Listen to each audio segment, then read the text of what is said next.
નમસ્તે.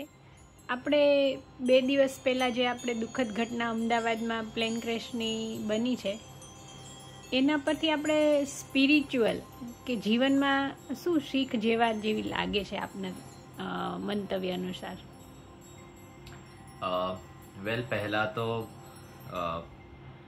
જે પણ ઘટના ઘટી છે અને જે લોકો સાથે ઘટી છે, તો આપણી સૌની પ્રાર્થના એ લોકો માટે હોવી જોઈએ કે જે લોકોએ જીવ ગુમાવ્યા છે, અને ભગવાનને તેવી જ પ્રાર્થના કરી શકાય કે એ લોકોના જીવનો આગળ સારામાં સારી રીતે ગતિ થાય અને એ લોકોના જીવને શાંતિ મળે.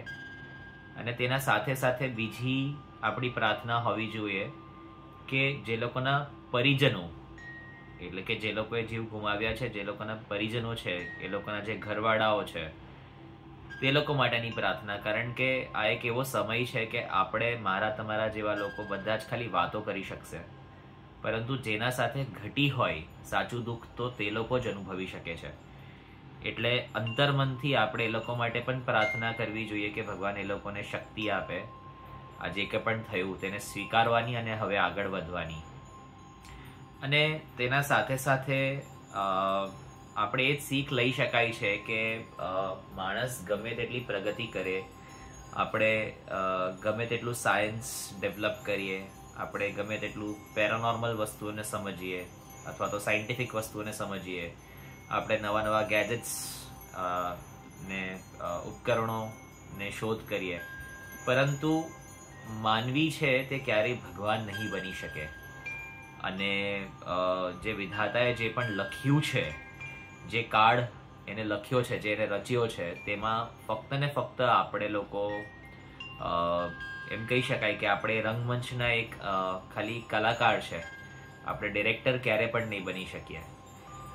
ખૂબ જ મહત્વની વાત છે કે જ્યારે આપણે માનવી આપણી જાતને આપણે ભગવાન સમજવાનું તૈયાર થઈએ છીએ, અથવા તો આપણે આપણી જાતને ભગવાન સમજીએ છીએ, ત્યારે પ્રકૃતિ આપણને ઘણા બધા આવા રસ્તાઓથી સમજાવે છે કે કોઈનું આ જે વિધાતાએ લખ્યું હોય તે બદલવામાં કોઈ જ કશું અંત સમયે કશું કરી શકાતું નથી.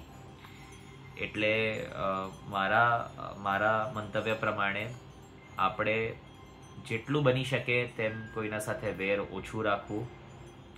કારણ કે ખબર નથી કે આપણે કે વ્યક્તિ આજે છે ને કાલે નથી.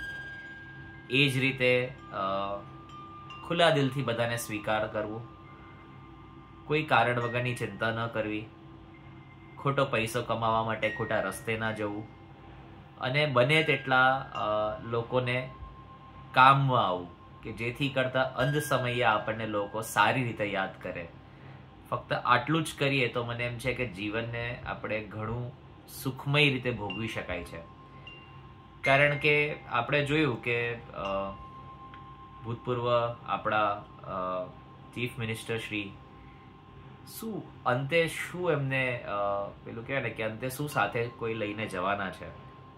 એટલે દરરોજ આપણે એટલી બધી ન કરવાની વસ્તુઓ ફરીથી કહું છું કે કરીએ છીએ, અને આપણે એમ વિચારીએ છીએ કે હું કંઈક કરીને આગળ વધવું, હું આ પામી લઉં, હું પેલું પામી લઉં, હું વધારે પૈસા કમાઈ લઉં. અને એ બધું જ કરવામાં ક્યારેક ને ક્યારેક કર્મો આપણને આડા આવે છે, અને એ ખોટા કર્મો આપણને એનો જે જવાબ છે તે પ્રકૃતિ ક્યારેક ને ક્યારેક આપે જ છે. એટલે અત્યારે બધા જ સ્પેક્યુલેશન્સમાં ઘણા બધા લોકો પોતપોતાની રીતે ઘણું બધું બોલી રહ્યા છે કે ટેકનિકલ ફેલિયર છે, ક્યાંક કોઈક ષડયંત્રની વાતો કરી રહ્યા છે, ક્યાંક એસ્ટ્રોલોજીમાં બધા ગ્રહોની વાતો કરી રહ્યા છે, ક્યાંક પેરાનોર્મલ સાયન્સીસમાં લોકો સોલ્સની વાતો કરી રહ્યા છે, ન્યુમરોલોજીમાં લોકો નંબર્સની વાતો કરી રહ્યા છે. હું તો ફક્ત એટલું જ માનું છું કે વિધાતાનું કરવાનું હતું અને વિધાતાએ નક્કી કર્યું હતું.